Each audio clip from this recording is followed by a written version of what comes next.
Assalamu alaikum, this is Aisha. For chapter number 1 problem solving computer science grade 9 PTCB book, कुछ मैंने short questions और कुछ extensive questions बनाए हैं, just consider it as a notes. Okay, तो ये notes में कुछ डिस्कस कर लेते हैं बस. मैं इसमें लेकिन बहुत ज़्यादा डिटेल में आपको एक्सप्लेन नहीं करूँगी क्योंकि आप ऑलरेडी मैं एक्सप्लेन कर चुकी हूँ. लेकिन आप किस टाइप के क्वेश्चन हो सकते हैं तो मैं वो आपको एक्सप्लेन करती रहती हूँ. ठीक है, for example first question, name the problem solving steps. जहाँ पे आपको नेम मेंशन है, it's mean you have to just write the names. इसमें आपको एक्सप्लेन करने की ज़रूरत नहीं है. हाँ, अगर डिफाइन कहा हो या आपको एक्सप्लेन करने के लिए कहा हो तो वो आप उस पर एक्सप्लेन करेंगे. इसमें नेम है, जस्ट आपके जो प्रॉब्लम सॉल्विंग स्टेप्स हैं आप वो इसमें लिखते हैं, जैसे define a problem, understand. And please इसको सीक्वेंस में लिखें क्योंकि आप जब भी ये प्रॉब्लम सॉल्विंग स्टेप्स सॉल्व करते हैं तो ये एक सीक्वेंस होता है. सो इनका सीक्वेंस आगे पीछे नहीं करना इस स्टेप्स का. Defining, understanding, then planning, then finding a candidate solution, and then after that select the best solution. Next question, what strategies can be used to define a problem? तो इसमें हमने स्टडी किया था 3 स्ट्रेटजीज थी, जिसका gain background knowledge, उसको थोड़ा सा एक्सप्लेन कर दें, just describe in a single sentence, use guesses, draw a picture. Okay, ये 3 आपके पास स्ट्रेटजीज थी to define a problem. Next आपके पास है what are the 5 W's to understand a problem.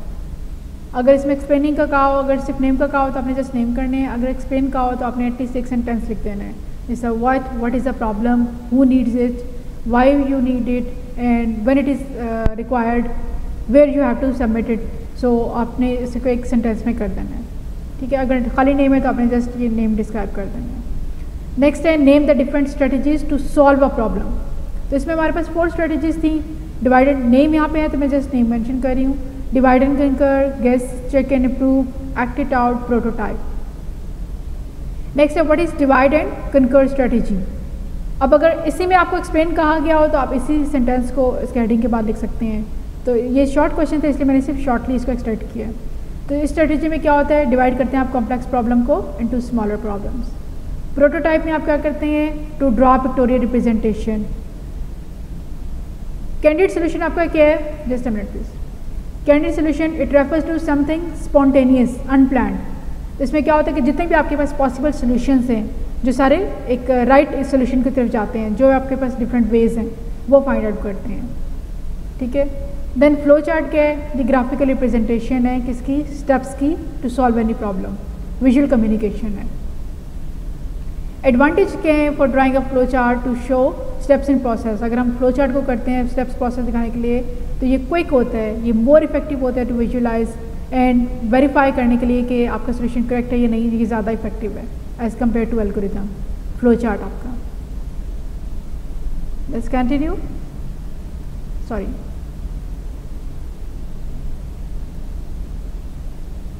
Okay, next आपके पास क्वेश्चन है what are the requirements for the flow chart. तो फ्लो चार्ट की क्या रिक्वायरमेंट्स थी, 4 रिक्वायरमेंट्स हैं. Input, process, decision making, output. आप इसको बस एक लाइन में एक्सप्लेन कर देंगे. ठीक है, इनपुट जिससे कौन सी टाइप का डाटा और कौन सा डाटा आपको रिक्वायर्ड है, क्या प्रोसेसिंग करनी है, क्या कैलकुलेशन करनी है, क्या डिसीजन लेने हैं, रिजल्ट क्या डिस्प्ले करना है. नेक्स्ट है right the purpose of the following flow chart symbols. ये मैंने 4-5 जो मेजर सिम्बल्स यूज़ होते हैं उनको मेंशन कर दिया. मे बी इसमें से कोई 1-2 हों, लेकिन आप इसको पर्पस आपको बताना चाहिए. जैसे ये आपका स्टार्ट एंड के लिए, ये इनपुट और आउटपुट के लिए, ये प्रोसेस के लिए, ये डिसीजन के लिए, कनेक्टर है टू कनेक्ट मल्टीपल पार्ट्स. अगर आपका किसी और पेज पे चला जाता है, आपका फ्लो चार्ट ज़्यादा बड़ा है तो आप कनेक्टर यूज़ करते हैं. फ्लो लाइन आपके फ्लो ऑफ स्टेप्स को डिटरमाइन करने के लिए. नेक्स्ट क्वेश्चन है define an algorithm. Algorithm is a set of steps with in natural language. ठीक है, सेट ऑफ स्टेप्स है एक नेचुरल लैंग्वेज में किसी प्रॉब्लम को सॉल्व करने के लिए. एल्गोरिथम का रोल क्या है, इसका वाइटल रोल है क्योंकि प्रोग्रामर क्या करता है, पहले एल्गोरिथम्स बनाता है, फिर इस एल्गोरिथम को कन्वर्ट कर लेता है इनटू एनी प्रोग्रामिंग लैंग्वेज. वो आपके लिए ज़्यादा ईजी हो जाता है. एफिशिएंसी एल्गोरिथम की कैसे मेजर करते हैं, it is measured on the 2 basis. किस किस पे, नंबर ऑफ स्टेप्स पे, कि लेस नंबर ऑफ स्टेप्स है वो ज़्यादा एफिशिएंट होता है. Secondly, spaces used in computer memory. उसने जो कुछ चीज़ें इसने रखनी होती हैं टेम्परेरी स्टोर करने के लिए, फॉर लेटर यूज़ के लिए, वो कितनी स्पेस ले रहा है मेमोरी में. वो जितनी लेस स्पेस लेगा उतना वो ज़्यादा एफिशिएंट है. What are the advantages of flow chart? Easy to draw, easy to understand, easy to identify errors and easy to observe flow from one step to another step. ये इसके basic advantage हो जाएंगे. What are the disadvantages of flow chart? क्या disadvantage है? बहुत time require होता है flow chart draw करने के लिए, और अगर इसको मॉडिफाई करना पड़ जाए, फॉर एग्जांपल आपको एंड में जाके पता चलता है कि यहाँ से एक प्रॉब्लम आई है, तो ये बहुत आपको रीड्रॉ करना पड़ेगा. ठीक है, ये को बहुत कॉम्प्लिकेटेड हो जाता है कॉम्प्लेक्स प्रॉब्लम्स के लिए. सिंपल प्रॉब्लम्स के लिए it's okay, but complex problems के लिए ये कॉम्प्लिकेटेड हो जाता है. What are the advantages of an algorithm? Easy to write and helpful to solve a large problem. Large problems के लिए ज़्यादा हेल्पफुल होते हैं. और इसके डिसएडवांटेज क्या है? अगर आपने एक एग्जिस्टिंग एल्गोरिथम को मॉडिफाई करना है वो डिफिकल्ट हो जाता है. फ्लो अगर आपने शो करना है वो इजी नहीं होता. क्यों? क्योंकि हमने यहाँ पे इफ एल्स भी स्टेटमेंट भी यूज़ करते हैं, गो टू स्टेटमेंट भी यूज़ करते हैं, तो वो इजी नहीं होता. हाँ, फ्लो चार्ट में वो ज़्यादा इजी होता है क्योंकि वो एरो से आपको जस्ट रिप्रेजेंट कर देता है कि डायरेक्टली अब इस इंस्ट्रक्शन पे जा रहा है आपका flow. And difficult to identify errors. Next है name the different types of test data. कौन कौन से टेस्ट डाटा आपके पास? 5 आपके पास टेस्ट डाटा हैं. Valid, invalid, boundary, wrong data format, absent data. यहाँ पे जस्ट नेम था. अगर आप इसको सेपरेटली एक्सप्लेन करना चाहें with the help of example, तो वैलिड टेस्ट डाटा में क्या होता है? That complies with the input requirement, कि क्या इनपुट रिक्वायरमेंट है वही होनी चाहिए. इसमें एग्जांपल है कि अगर आपको मार्क्स चाहिए 1 से 100 में, तो कोई भी value between 1 and 100 is valid. 56, 78, 98, कोई भी आपकी वैल्यू जिसके 1 एंड 100 के दरमियान में है वो वैलिड है. नेक्स्ट, इनवैलिड टेस्ट डाटा, तो that does not comply with the input. उस केस में वो क्या आपको एरर दे रहा है. ठीक है, जस्ट इसी एग्जांपल को लेकर चलें कि अगर आपको मार्क्स एंटर करने हैं बिटवीन 1 to 100, आपने -5 एंटर कर दिया, 102 एंटर कर दिया, तो उसको डाटा एक्सेप्ट नहीं करना चाहिए, उसको रिजेक्ट करना चाहिए और कोई एरर मैसेज शो करवाना चाहिए. नेक्स्ट है बाउंड्री टेस्ट डाटा वैल्यूज़.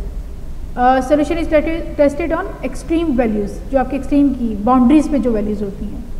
जैसे 1 इसकी बाउंड्री है, 100 इसकी बाउंड्री है, तो ये स्पेसिफिकली चेक करते हैं ये इसको इंक्लूड कर रहा है या एक्सक्लूड कर रहा है. यहाँ से पता चल जाता है. समटाइम्स आपने लगाया था लेस देन, समटाइम आपने लगाया था लेस देन इक्वल टू, तो वो डिपेंड करता है. फिर इसलिए आप इसे बाउंड्रीज पे भी चेक करते हैं कि वो इनको इंक्लूड कर रहा है या नहीं कर रहा. Next, wrong data formats. तो इसमें क्या है, आपका टेस्ट डाटा सोल्यूशन जो है वो अगेंस्ट इनअप्रोप्रिएट फॉर्मेट. कहीं पे आपने नेम मेंशन करना था, तो नेम में आपने कोई लेटर भी डिजिट भी लिख दी है, तो वो रॉन्ग डाटा फॉर्मेट है. मार्क्स एंटर करने थे, वहाँ पे आपने कोई लेटर भी लिख दी है, तो ये रॉन्ग डाटा फॉर्मेट है. ठीक है, डेट का फॉर्मेट हो सकता है, ये कोई भी फॉर्मेट. तो इसने चेक करना है कि आपका अप्रोप्रिएट फॉर्मेट है जो आपको रिक्वायर्ड था. And the last one is absent data, कि आपने उतना ही डाटा दिया है जो रिक्वायर्ड था, आपने कोई चीज़ मिस तो नहीं की. जिससे आप एक फॉर्म फिल कर रहे हैं, आपके पास CNIC नंबर नहीं है, आपने वो कॉलम ही ब्लैंक छोड़ दिया, तो उसे चेक करेगा. ठीक है. Next is difference between data verification and validation. Verification क्या है? If the solution is actually solving the same problem, जिस चीज़ के लिए डिज़ाइन किया था वही प्रॉब्लम सॉल्व कर रहा है. और वैलिडेशन क्या है? आपने टेस्ट करना है कि सोल्यूशन आपका करेक्ट भी है या नहीं भी है. नेक्स्ट आपके पास है ट्रेस टेबल. क्या होता है? ट्रेस टेबल एक टेक्निक है जो कि एल्गोरिथम्स को टेस्ट करने के लिए यूज़ होती है कि इसमें कोई लॉजिकल एरर तो नहीं है. इसमें आपके पास मल्टीपल रोज और कॉलम्स होते हैं, जिसमें आपके पास कॉलम रिप्रेजेंट करता है नेम्स ऑफ द डाटा और रो रिप्रेजेंट करती है हर स्टेप पे क्या वैल्यू आ रही है, आपकी जो चेंजिंग्स आ रही हैं वो क्या वैल्यू आ रही है. The last one short question is what is keyword. Keyword क्या होते हैं? रिजर्व वर्ड्स होते हैं और डिफरेंट नोटेशंस जो हम एल्गोरिथम लिखने के लिए यूज़ करते हैं, और उनका एक स्पेसिफिक मीनिंग होता है. उनको आप अपने पर्पज़ के लिए यूज़ नहीं कर सकते. जिस तरह हम एल्गोरिथम बनाते हुए input, if else, go to, output, इस तरह के जो आप वर्ड्स यूज़ करते हैं वो आपके कीवर्ड्स होते हैं. ये थे जी कुछ शॉर्ट क्वेश्चंस चैप्टर नंबर 1 से. अब कुछ एक्सटेंसिव क्वेश्चंस आप इन्हीं से भी बना सकते हैं. इन्हीं शॉर्ट क्वेश्चंस को कंबाइन करके भी मैंने कुछ 3-4 इसमें एक्सटेंसिव क्वेश्चंस के एग्जांपल दे दी हैं. तो फर्स्ट है explain the steps of problem solving. अब इसमें एक्सप्लेन है, शॉर्ट में हमें क्या था, जस्ट नेम बताने थे. एक्सप्लेन है तो आप लोग उसमें मेंशन करके थोड़ा थोड़ा उसको डिफाइन भी करेंगे, थोड़ा सा डिस्क्राइब भी करेंगे. जैसे डिफाइनिंग का प्रॉब्लम है तो इसमें कोई ना कोई एम्बिग्यूटी नहीं होनी चाहिए.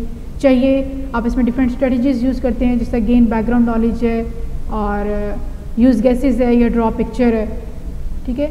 अंडरस्टैंडिंग में आप लोग 5 Ws को करते हैं, आइडेंटिफाई करते हैं. और उससे ताकि आप प्रॉब्लम को अंडरस्टैंड कर सकें। अब ये होता है problem analysis.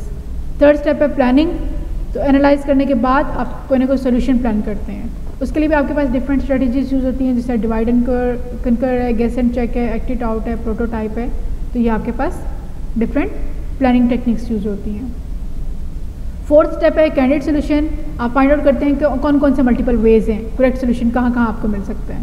And last step में जो आपने मल्टीपल वेज फाइंड आउट किए हैं उसमें से आप बेस्ट सोल्यूशन फाइंड करते हैं, किस बेस पे किसके नंबर ऑफ स्टेप्स कम है, ठीक है, और कौन सा मोर इफेक्टिव है बेस्ड ऑन सम क्राइटेरिया। तो आप इसकी बेस पे आप सेलेक्ट करते हैं अपना फाइनल सोल्यूशन। ये आपके number solving steps. Second question है define algorithm, describe its role in problem solving, also write advantages and disadvantages of algorithm. क्योंकि एक्सटेंसिव क्वेश्चन है तो मैंने सबको कंबाइन कर दिया। आप पहले एल्गोरिदम की डेफिनेशन लिखेंगे, फिर इसका रोल मेंशन करेंगे कि क्या रोल है इसका एल्गोरिदम का, एंड आफ्टर दैट उसके एडवांटेजेस और डिसएडवांटेजेस को मेंशन कर देंगे। क्या उसके एडवांटेजेस हैं, इजी टू राइट है, हेल्पफुल है। डिसएडवांटेज क्या है, मॉडिफिकेशन डिफिकल्ट हो जाती है, फ्लो शो करना डिफिकल्ट हो जाता है, एरर आइडेंटिफाई करना डिफिकल्ट हो जाता है। नेक्स्ट क्वेश्चन है आपके पास, define flow chart, what are the requirements, also write advantages and disadvantages. तो आपने इसको कंबाइन कर लेना है। तो अकॉर्डिंग टू द क्वेश्चन सबसे पहले डेफिनेशन है तो आपने पहले डिफाइन कर लेना है, ठीक है। फिर इसके बाद रिक्वायरमेंट्स क्या है, फिर आपने इसकी रिक्वायरमेंट्स बता देनी है कि आपने इनपुट आउटपुट डिसीजन मेकिंग और आउटपुट प्रोसेसिंग करनी होती है। फिर एडवांटेजेस हैं, विद इन अ हेडिंग आप इसके एडवांटेजेस बता दें फ्लो चार्ट के क्या एडवांटेजेस हैं, and at the end write the disadvantages. More time to required to draw flow chart और modification for complex problem is very difficult. और अगर आपने, मैं एक्सप्लेन इसलिए बहुत ज़्यादा नहीं करी क्योंकि ऑलरेडी मैं ये टॉपिक वाइज एक्सप्लेन कर चुकी हुई हूँ, ठीक है। तो अगर आपने देखनी है वो वाली वीडियो चेक कर लें जो इस टॉपिक से रिलेटेड है। Next is explain different types of test data used in problem solving steps. तो कौन कौन सी टाइप्स ऑफ टेस्ट डेटा हैं, पहले हमने इसे इंडिविजुअली डिफाइन किया था। अगर शॉर्ट क्वेश्चंस में है तो इंडिविजुअली हो जाएगा, लेकिन अगर लॉन्ग क्वेश्चन में तो आपने सारी टाइप्स को कंबाइन करके लिखना है। सबको पहले डिफाइन करना है, उसके बाद उसके एग्जाम्पल्स देनी है। एग्जाम्पल लाजमी दिया करें क्योंकि इससे पता चल जाता है कि आपको क्लैरिटी है इस क्वेश्चन में, ठीक है। कोई भी शॉर्ट क्वेश्चन भी है तो बेटर यही होता है कि एग्जाम्पल आप लाजमी दे दिया करें, उससे एग्जामिनर को पता चलता है कि आपकी क्वेश्चन में क्लैरिटी है। तो आपने उन्हीं क्वेश्चंस को कंबाइन कर दिए, वैलिड टेस्ट डाटा, इनवैलिड को, बाउंड्री को, रॉन्ग डाटा फॉर्मेट्स को और एब्सेंट डाटा को, ठीक है। That is all for chapter number 1। मैं नेक्स्ट टाइम इंशाल्लाह चैप्टर नंबर 2 के शॉर्ट क्वेश्चंस और एक्सटेंसिव क्वेश्चंस बना के अपलोड करूँगी। Stay connected. Thank you very much for listening.